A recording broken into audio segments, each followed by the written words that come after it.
My name is Kenneth Tupper. I'm the Director of Implementation and Partnerships with the BC Centre on Substance Use.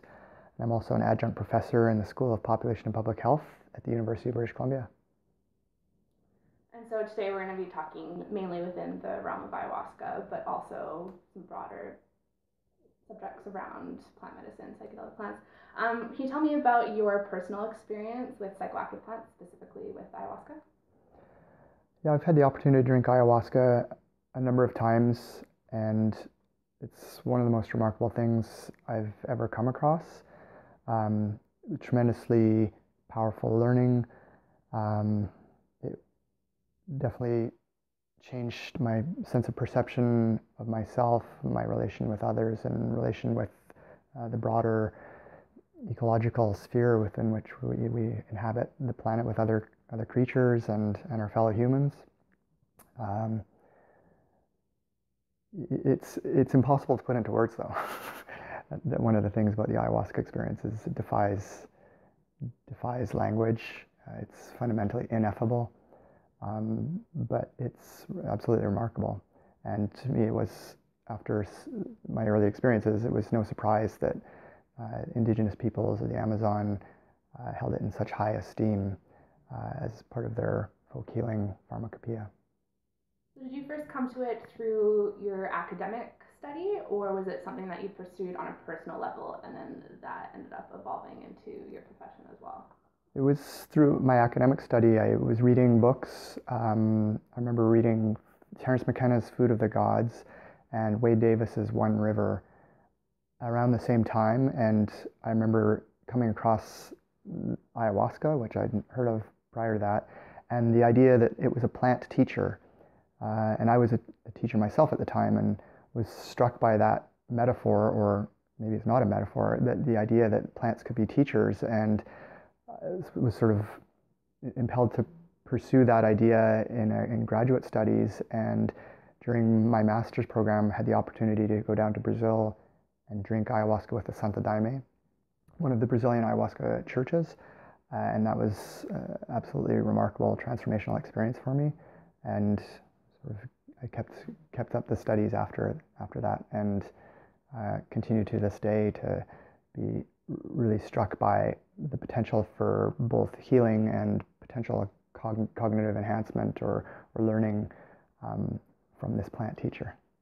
Can you expand a little bit more on what you mean by like it was so transformational for you? Well, it was difficult. It was, really forcing me to take a look at myself in a way that I hadn't before. Sort of feeling like there was a sense of the plant, and it's hard not to personify or attribute agency to the spirit of a plant, but it felt like I was being pushed to look at dark corners of my mind that I hadn't thought about, and saying, look here, like bright spotlight in this area. Look at what you haven't dealt with that you probably should. And I'm not sure if I would have ever been pushed in that direction in any other way. But it was definitely something. But it was hard. It was extremely terrifying, actually. And then it took me literally months afterwards to integrate and process what I'd experienced. But it was certainly something I think in retrospect was extremely valuable, even though at the moment it was extremely difficult. You sort of, in your work, you've mentioned it as being a tool spiritually, cognitively, and emotionally. Do you find in your experiences, all you had at a personal level, you had all of those aspects in your experience, or was it more singularly focused in one? Tell me a bit more of the specifics of what ayahuasca helps people work towards or expand their mind, etc. Ayahuasca works on multiple levels, physically, psychologically, emotionally, spiritually, and probably others as well. And each time you drink ayahuasca, it can be different. Like, you may have very powerful physical effects and not so much psychological effects, or alternatively, maybe very powerful psychological, less physical, or maybe something extremely spiritual, where you're sort of encountering a sense of the divine. It can be different, or it is different each time. And there's a saying that ayahuasca will teach you what you need to know. So it's hard to predict what kind of outcome is going to come to you from that encounter. Even if you do it several nights in a row, each time will be completely different. So it's certainly pushing you in a direction of finding ways to conceive of yourself and the universe in absolutely remarkable ways. Tell me about what it's been like to pursue this specific field within the realm of academia, because I would have thought that, pursuing, some people would look at that area of study and go, what do you mean you're doing drugs with indigenous people in the Amazon as a field of study? Would you say that it's always been a little more accepted in that realm as opposed to the general public accepting that type of study? And have you seen an evolution of that opinion in the course of your own work? Yeah, so I've been doing research on ayahuasca and psychedelic drugs more generally for 17 years now, 18 years, and certainly I've seen things shift over that period to a much greater acceptance of this as a legitimate field of inquiry. When I started, it was much more difficult, although I was able to find supportive professors in my departments. I was in faculty of education. Professor Indigenous Studies, in fact, was one of the first real supporters who understood, I think, what I was getting at with wanting to explore this idea of plant teachers.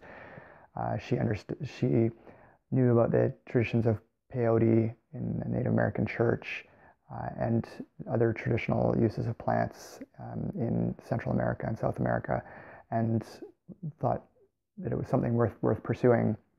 Although she definitely cautioned me as a white middle-class Canadian male to think about the colonial implications of the academy and what it means to do academic inquiry in this area, and to try to avoid the pitfalls, to greater or lesser degree, I guess, of replicating some of the power imbalances that continue to ripple, in our post-colonial relations with indigenous peoples.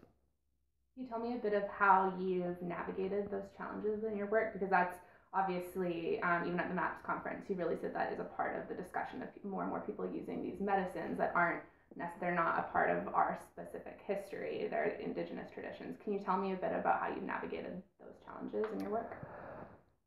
Yeah, I've been doing it within the academy, which itself is a function of colonialism, but guided by professors of Indigenous studies, both Dr. Carolyn Kenny and during my master's thesis at SFU, Simon Fraser University, and Dr. Tirso Gonzalez at University of British Columbia, Okanagan, both of whom encouraged me to explore the literature of decolonization, reading widely on how the colonial experience of Indigenous peoples is still with us today in the social justice issues and socioeconomic relations, and to be very cognizant of how ayahuasca's emergence from the Amazon may both play into those forces and also be a force of resistance against those forces. So it's very complex, and I've tried to kind of elucidate some of those complexities in my work. There are concerns of, cultural appropriation is something that gets thrown around a lot. But what I kind of struggle with, and I'd be interested to hear your thoughts on it, is, you speak of ayahuasca particularly as, a plant teacher. You really, if you've experienced it, or I don't know about you, but for me, I really get the sense that there is a different entity that we don't understand, that really shifts the paradigm perhaps of how we consider our relationship with nature and the way the universe works, etc., however you interpret that. So when you look at it in maybe a broader picture, like taking it out of one culture and maybe it as its own entity, do you think that changes that conversation at all in a way? Or I guess what I'm trying to say is, do you think that a plant can belong to any group in particular? That's a very good question. In some ways, the phenomenology of the ayahuasca experience seems to be somewhat universal in that it seems people drinking it in very different kinds of contexts have very similar types of phenomenology or lived experience after they drink it. Dr. Benny Shannon, an Israeli cognitive psychologist, has developed a nice sort of archetypal system after a decade of research into the kinds of experiences a whole variety of different groups of people have with ayahuasca. So, but there's also the importance of the context in which it is drunk. So just taking a kind of pharmacological determinism approach of Western pharmacology that take a drug and it has effect X doesn't seem to be the case with ayahuasca. It's also very influenced by the context, particularly the ceremonial contexts in which it's traditionally drunk, both in various Amazonian indigenous traditions as well as the syncretic Brazilian churches. There's always an element of ceremony that's sort of wrapped around the ayahuasca drinking experience. And there's also an element of music that's invariably part of it, singing or chanting, that very much shapes the kind of experience that one has in that particular ceremonial context. So it's complex, and there's, I think, much to be learned from asking the peoples who have the most experience with this, again, the indigenous peoples or the Brazilian church practitioners, as well as scientific research. I think there's multiple ways to investigate, and we should be pulling out all the different modalities of inquiry to start trying to learn more about both the, again, potential cognitive enhancement benefits that may be derived from this, as well as the deep learning or deep healing that can be gotten from the ayahuasca experience in optimal settings. Again, there's, ayahuasca is not a panacea. It's a very powerful tool. There are potential risks for people who may have medications that they're on that are contraindicated, or previous psychiatric illnesses that may be contraindicated for drinking ayahuasca. So there needs to be some careful sort of screening for who might be appropriate. But for people of relatively good mental health, and even people who are struggling with certain kinds of mental health issues, ayahuasca, like anxiety or depression or post-traumatic stress disorder or addictions, ayahuasca might be actually something really valuable for them to have an opportunity to look at the roots of some of those illnesses. Western biomedicine does a good job of masking symptoms, with our various pharmaceutical medications that can allow people to have, in some cases, a perhaps better life than they would have otherwise. But often it's at the cost of medications taken on a daily basis for months or years sometimes, without ever resolving where those illnesses may have come from. Whereas ayahuasca seems to get more to exploring where some of the roots of those pathologies come from, and giving people an opportunity to explore that and process it in a way that helps resolve some of the underlying issues and lead to longer term healing without the need to resort to pharmaceutical interventions. So do you think ayahuasca should be used, because obviously there's, as more people learn about it and get curious about it, more it is, and it already is, there an increasing amount of people are wanting to use it. There's environmental implications, cultural implications of that. Obviously everyone can't do ayahuasca. It's going to be, or else it would not exist anymore. We'd use it. So do you think that everyone should use it as a general, like, not just because you suffer from PTSD or anxiety, but as a spiritual tool, a consciousness mind-opening tool, or just, do you think people should be allowed to just explore it because they're curious? Do you think there should be any limitations on who, and on specifically who can use ayahuasca or should use ayahuasca? I think the only limitations that I would really strongly suggest are those mental health contraindications or psychopharmaceutical contraindications, where people with particular psychiatric backgrounds or medications that they're on. Otherwise, I think people who are seeking healing should be able to explore modalities of therapy that aren't traditionally part of our cultural context, but may have something of real value from other cultural contexts. And for people who, like, I think the idea of being better than well is something we need to acknowledge, that it's not just sick people who can benefit from this, but otherwise healthy people. I mean, you never know what kinds of, we all have baggage, right? You never know what kinds of stuff, even though you're maybe thriving in the world, that it might be something that can help you thrive even more. And that there's, again, kinds of insights that can help understand the sort of the human condition, help one to understand the human condition in a way that they might not have otherwise. And again, the sort of narratives that we hear of people who've drunk ayahuasca tend to, not universally so, there's definitely some people who have really traumatic kinds of experiences from drinking ayahuasca and decide, this isn't for me, I don't want to do that again. But people tend to, and this is what I've seen over the, reading countless reports and talking to people, tend to say that they've found it valuable and learned something from the experience, both in terms of resolving health issues that they may have had, or not, or even just insights about their lives and about their careers, about their relationship with the earth. As more and more people discover it, learn about it, explore it as how to integrate it into their own lives or experience in their own lives. One big question people have is, what is ayahuasca? And in your work, it's interesting, you talk about all these varying social constructs that we have.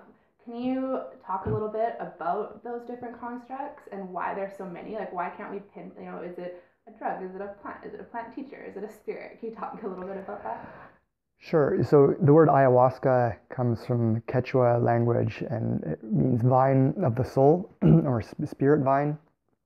And in Quechua language, it refers specifically to a vine called Banisteriopsis caapi. However, it's also been brought into Spanish language and now English language in reference to a brew prepared from the Banisteriopsis caapi vine, along with other admixture plants, but most commonly a leaf from the plant Psychotria viridis. So the word ayahuasca is both the vine, it's the brew. In the traditional context, it's also understood to be a plant teacher, a spirit behind, living within the vine that one can encounter by drinking the brew. In the scientific literature, ayahuasca also refers to freeze-dried capsules that have been prepared from this brew that are administered in clinical settings for, the imperatives of the scientific method require something that's standardized and replicable. So when you read some academic scientific articles on ayahuasca, it's referring to something slightly different than what is traditionally drunk in a ceremonial context, for example. So those are just some of the different meanings of ayahuasca. And of course, the plant and the brew have many other different names in different cultural settings throughout the Amazon rainforest. So sometimes it's called caapi, sometimes it's called yahe. There's many different names for both the plant and the brew prepared from it. Ayahuasca is the one that's kind of been most universalized through both Spanish, English, and now many other languages. So it's interesting because, so within that context, to me that makes total sense. But to in more of a Western mentality, it's some people just say it doesn't it's a psychedelic drug. However, even within the realm of psychedelic drugs, in my personal experience, I believe that there is a difference between plant medicines like ayahuasca and LSD, for example, that are manufactured in a lab. And my personal explorations have led me to believe that is because there is some kind of spiritual entity that is a component of that process. Do you believe that? Would you agree with that? And if so, how do you think that exploring psychoactive plant medicines like ayahuasca will evolve the human species in terms of our ideas around spirituality, for example? So ayahuasca is a good example in its traditional uses of what I describe as entheogenic healing, which I would distinguish from psychedelic medicine. I think those are sort of two general paradigms that we can look at with regards to the therapeutic uses of both plants and chemicals that broadly fall into the class of psychedelic, or in medical literature, hallucinogenic. So entheogenic healing I characterize as using a plant-based substance, often in a group setting, often with a ritual component, led by practitioners who have a lot of experience themselves with the plant. So maybe a religious leader, or a shaman, or a curandero, or ayahuasquero. And the understanding of illness is often sort of rooted in magical or spiritual forces, and the healing effected likewise through magical or spiritual forces. Whereas psychedelic medicine, I think, is much better characterized as using white powders such as psilocybin or LSD in a clinical setting with a therapist or a couple of therapists working directly with a client or patient. And the explanations for illness are sort of neuropsychological, and the healing effect, we're looking through fMRI and neuroscientific devices, what's going on in the brain, or in some cases psychodynamic forces are what's attributed to the healing effects. So I think those two paradigms can both be valuable, and that we can achieve healing through either, but I think they're very different, and maybe and perhaps, in fact, there are definitely overlaps between them. I think it's just a heuristic to try to separate them out in that way.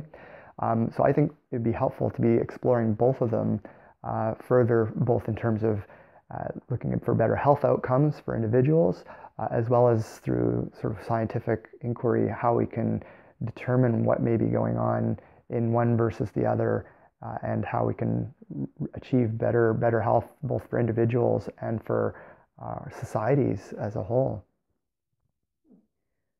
You have some really interesting work about the globalization of the ayahuasca practice.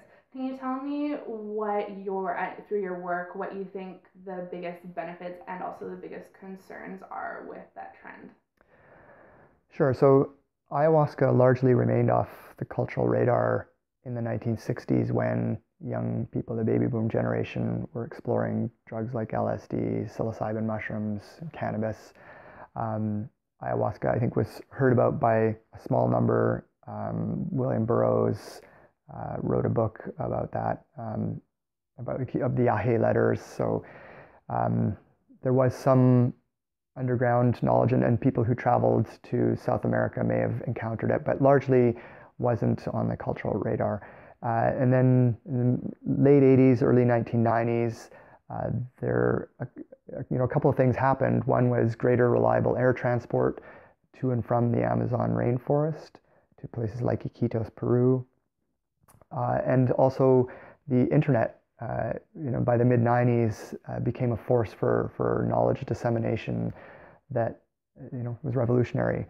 So along with that came the opportunity for people to have experiences with ayahuasca and share those experiences in a way that sort of continues to expand and ripple out, where it's very easy for people to go online and learn about what others have experienced with ayahuasca, and make decisions for themselves that aren't so much shaped by a dominant narrative that may have been in place by cultural forces such as governments or the mass media. So the globalization is a double-edged sword, of course. Many people, I think, are driving considerable healing, but there's also risks. There's people who maybe develop a bit of a superficial knowledge or interest without really understanding the complexities of the folk healing practices that they may be drawn to go down to Peru or Brazil or Ecuador and arrive very culturally naive to the kinds of practices that they're going to be encountering. Women in particular may be vulnerable to sexual predators who, and certainly there have been cases of sexual assaults among men who are purveying ayahuasca, but not with the integrity that one might hope that they would. So there's certainly risks such as that. There's the impacts on the traditional communities who, in the past would have had the local curandero as their folk healer, their doctor, as an alternative to mainstream medicine, which in many places isn't even available. And now suddenly the local healer is able to make a lot more money by catering to Western tourists or people coming in with US dollars or euros and able to pay big money for experiences that leaves the local communities somewhat out of the loop in terms of benefits. At the same time, this is also leading young people to take up an interest in the practice that their grandparents may have been harboring, but for several generations there was seemingly a loss of interest in traditional knowledge of the grandparents or the elders, and now realizing that actually this might be a more promising career to learn to be an ayahuasquero than going to get a job in the city. So there's, again, it's a double-edged sword. There's positives and negatives. It's hard to characterize it as just one or the other. In terms of governments outside of, many of the governments in South America, such as Brazil and Peru, accept ayahuasca as a traditional cultural practice and don't regard it as an illegal drug. But for countries in the global north, there have been legal issues with respect to how ayahuasca is regarded. Because it contains dimethyltryptamine, which is a controlled substance. The sort of default position is to regard it as a preparation of an illegal drug and to criminalize its use.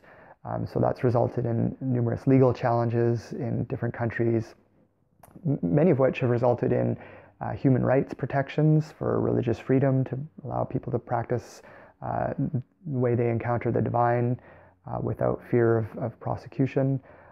In other countries, such as France, less so. That's actually been upheld as a criminal activity. So there's these forces are, again, playing out with liberal democratic states struggling to uphold competing interests of public health, human rights, criminal justice, and free market capitalism, because that's another element of the globalization of ayahuasca, is the fact that it's emerging from the Amazon as a somewhat commodified practice, both the brew itself and the ceremonial provisions that can go along with it. It's, in some ways, I describe it as a very bourgeois phenomenon. It costs several $100s usually to participate in a ceremony, so it leaves it relatively inaccessible to people who may actually really have potential benefit to come from it, but can't afford to be there or to participate. Really interesting. So when we think about this movement, this globalization of ayahuasca practice and the ways in which we are and aren't and shouldn't use it, do you have you in your work, have you come to any ratification of that, of, if someone wants to have these experiences in an ethical way, do you have input as to what that looks like? It's a difficult question. It's really, I always encourage people to do their homework, to read about some of the issues around safety and the cultural impacts of if they're, for example, going down to South America, to think about what the implications of their visiting might have.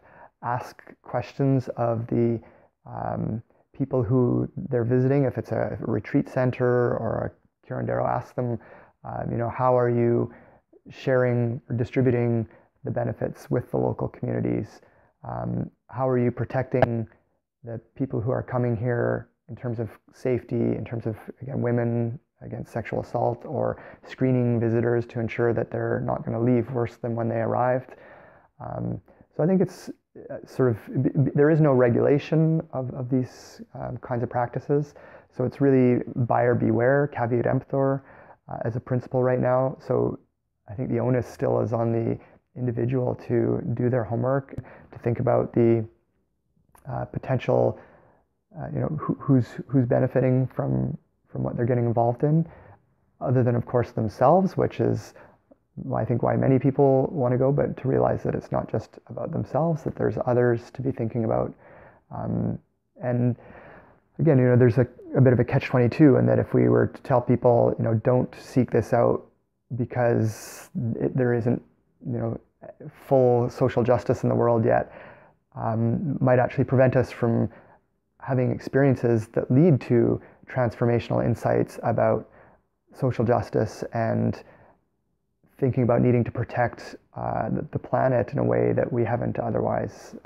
So there's, I think, some of the insights that people talk about having from ayahuasca is a sense of planetary consciousness, encounter with Gaia, the metaphor of the earth spirit, that we're floating on this little blue planet and perhaps need to be taking better care of it, and that there's ways to have direct experience of this kind of phenomenon with something like ayahuasca, that it's not uncommon. It's not, again, universal.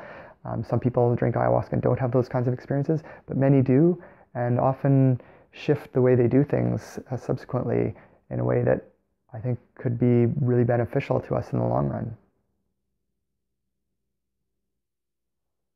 That being said, do you think that I've talked to a lot of people who do believe that ayahuasca has a agenda. Would you agree with that? So I remember reading Dennis McKenna's essay, Ayahuasca and Human Destiny, where he talked about how ayahuasca is emerging from the Amazon as a sentient being with a purpose to help us monkeys realize that we're not running the show. And it's difficult not to be very sympathetic with Dennis's articulations of that. I've had similar experiences myself under the influence of ayahuasca. When I read that essay, I didn't know Dennis at the time, but when I read it, it was basically describing to me very similar kinds of experiences that I'd had personally. And there's, again, one of the phenomena of drinking ayahuasca is often a sense of agency, that there is a sentience behind the plant, and that there may be actually a message. I think Dennis also describes it as a kind of sort of response by the planet to the burdens that humans are placing on it in a kind of reactionary way that's going to help create some better balance to help us get ourselves in check and realize that we can't just run amok and continue to extract fossil fuels, to extract non-renewable resources without having some kind of major catastrophic impact, and that ayahuasca may be emerging at exactly the time that we need this message to be heard, carrying that message to a larger number of people, and we may ultimately benefit from that being heard more widely. We live in a really interesting time it's quite a paradox between, all of the destruction and environmentally specifically that we witness on a daily basis, but also this movement that's counteracting that. Something that I've been thinking about recently is if you take some of the progressions in how we treat environmental entities, like for example, in the last few months, rivers like the Ganges or the Uma have been given essentially the human rights, like they're treated as living entities. Do you believe that the same thing could eventually apply to ayahuasca? And if so, how would that change the way we use it, experience, and think about it? That's a really good question. Yeah, I think it's possible that we could see a concept of protection of an entity, a non-human entity, as having some value that we currently sort of don't accord it, as being a sort of inanimate, non-human object. And I think ultimately that would probably help us create a better balance in our relationship, instead of just being extractive, that we look to how we can live more harmoniously with the other creatures, plants, and rivers and oceans that right now we don't treat with very much respect. And on that note, do you think ayahuasca threatens global economic and existing power structures? And if so, do you think that those structures have a reason in counteracting people using ayahuasca? No, yeah, I think ayahuasca, the insights that can come from ayahuasca will benefit everybody, although there may be people who perceive themselves threatened by the kinds of changes that might be envisioned from people drinking ayahuasca. So I think the forces of sort of economic debt-based monetary systems are something I've explored in some of my work, is that right now we see a growing gap between the rich and the poor, and actually the rich and the super rich, in a way that seems very unsustainable, and that illuminations from experiences with plants like ayahuasca can perhaps help us to think of other forms of reciprocity, other means of economic relations than the fractional reserve-based, debt-based monetary structures that we simply take for granted right now, but may not be of ultimate benefit to the greatest number of people. There's actually a small number who benefit extremely well from it, and the vast majority don't, and that perhaps these kinds of experiences that one can get from encountering ayahuasca may lead people to think about alternatives that are going to be more sort of distributing the wealth and resources of our planet, which again are finite, in a way that's going to maximize benefits for the most number of people. And then the one thing that I've taken away, that I've talked to people who've had similar experiences, is experiencing ayahuasca and experiencing the sense of oneness, not only with nature, but also with other humans. You really see how, we're all connected, and it's so easy, even within the discussion of ayahuasca, different cultures, the rights to use it, etc. What could more people, how could more people experiencing ayahuasca change the way we see ourselves as a species? That's a really good question. I think we could, by drinking ayahuasca, we can often appreciate how, we're not that different from ants or fish or, other types of creatures that, we seem to think that we're so different from.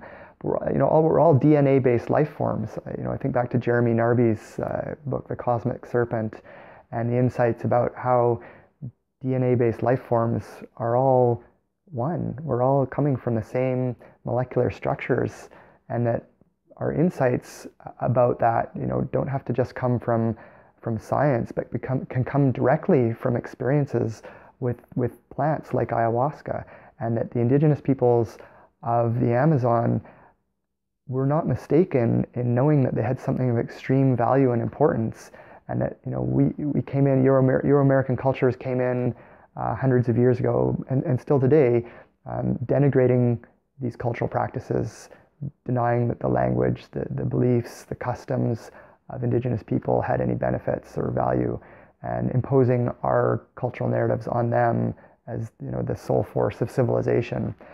Perhaps we should flip it on its head and ask respectfully for indigenous peoples to share with us what they know and might be of real value to all of us in a way that currently, I think some people are starting to see that. And ayahuasca is not the only force that can help with these realizations, but it's certainly a very powerful one, and one that holds a lot of promise given the kinds of stories that people share after they have these experiences, and the kinds of behavioral changes that they make in their own lives.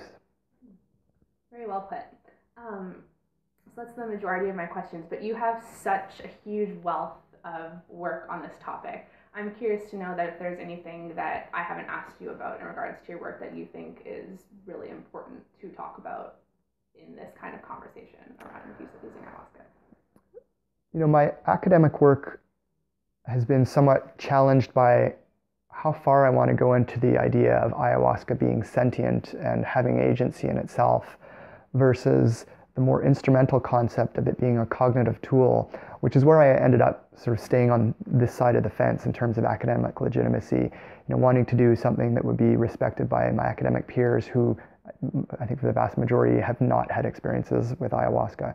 So I tended to be a little bit conservative and talked about how ayahuasca and other plants and other psychedelics are all examples of what I describe as cognitive tools, drawing explicitly on the work of a Soviet psychologist named Lev Vygotsky, who described cognitive tools as very much shaping our neural architecture and our minds. And he used many examples of many other different kinds of cognitive tools, but most primordially he talked about literacy and numeracy as tools that we get enculturated into as young people and very much shape the way we see the world. If you look at literate cultures versus non-literate cultures. So I think it's helpful to think of ayahuasca as a kind of cognitive tool that can literally shape our neural architecture. But it's not just the plant itself. Again, it's the cultural system in which it's embedded that allows us to benefit from the kinds of insights that Indigenous people have discovered.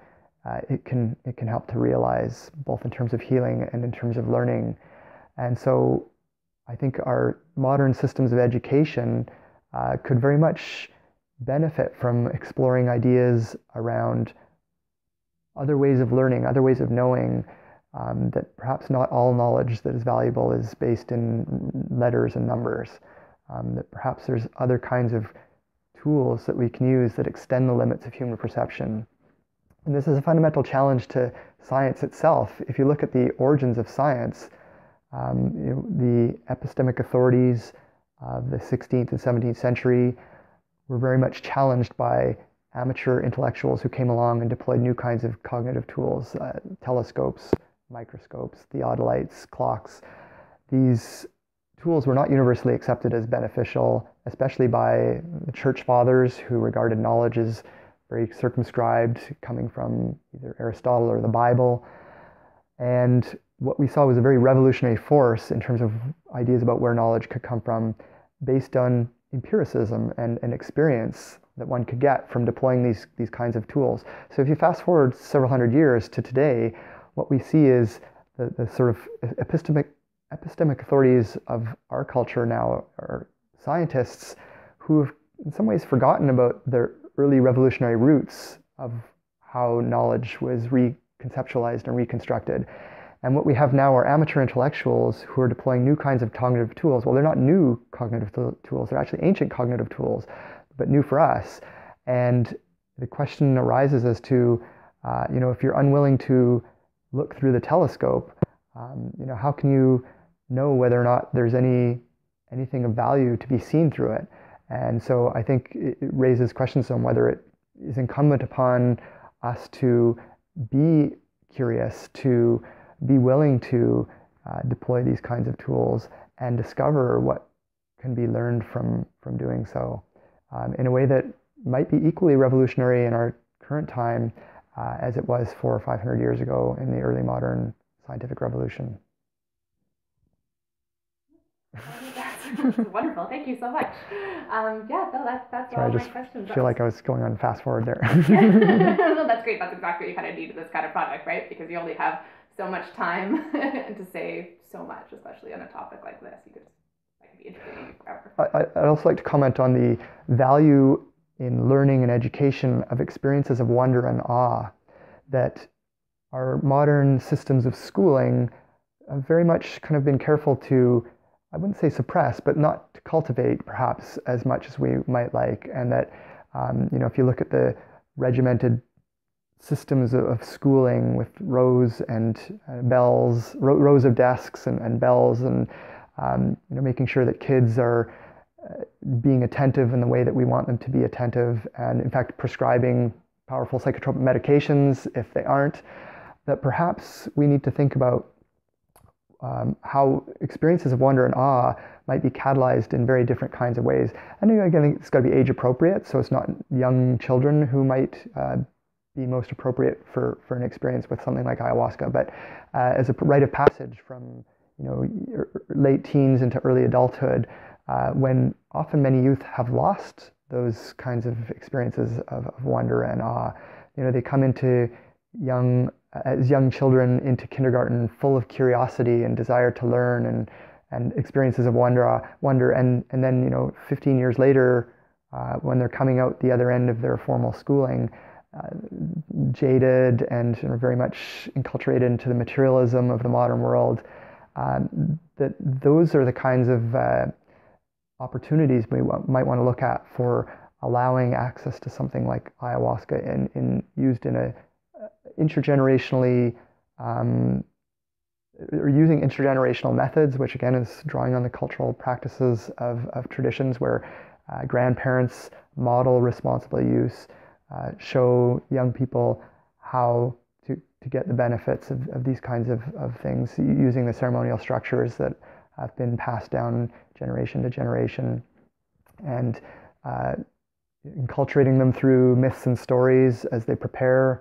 for the kinds of experiences that they're going to get and or that they can have access to, and that those modalities of learning might be something really valuable in terms of a countervailing force to the more mainstream systems of education that do well by some people but not so well by others. If we were able to shift that paradigm tomorrow within one generation, hypothetically, how do you think the world would be different? I think that the world could be, we'd have much less sense of an impending ecological catastrophe if we could shift our thinking to one of more sustainability, one of more social and economic justice. Whether that could happen in a generation, perhaps not, but I think we're rapidly running out of time to make some really serious shifts at a global level to look at how things like global warming, plastic in the oceans, deforestation, desertification, all of these issues that the younger generations are going to have to, and growing amounts of debt. How are we going to deal with these things in the future? It seems doing more of the same is not likely to get us to where we need to go. I think we're desperately needing to look at something different, and it might be that ayahuasca is that kind of something different that can help us to, as Dennis say, for us monkeys, Dennis McKenna would say, us monkeys, to realize we're not only not running the show, but we don't even know what the show is. And what would you say to the biggest skeptics of that? People who would say that that's fine, but that it's just it's not for us. We're fine. We're gone. There's a lot of closed-minded people out there who wouldn't be able to grasp what you're talking about. What would you say to them? I would just challenge if people who are skeptical. I would challenge them to keep an open mind, to reflect on the possibility that they may not be as fully informed as they might, just as, again, the church fathers hundreds of years ago weren't as fully informed about the cosmos because they refused to look through telescopes and see that there were actually empirical ways of knowing, experiences that they could have that would shift their perspective from a geocentric model of the universe to a heliocentric model of the universe, and that kind of paradigm shift is perhaps what we need today. And I realize there's going to be some people who will never want to accept that kind of thing. But paradigm shifts happen, sometimes despite the fears and antipathies of elders. That young people come along with new ways of thinking and actually do make significant shifts in their understandings. So one can only hope that this is going to happen in time for us to make some major sort of course correction in the way that humans interact with the planet in the 21st century.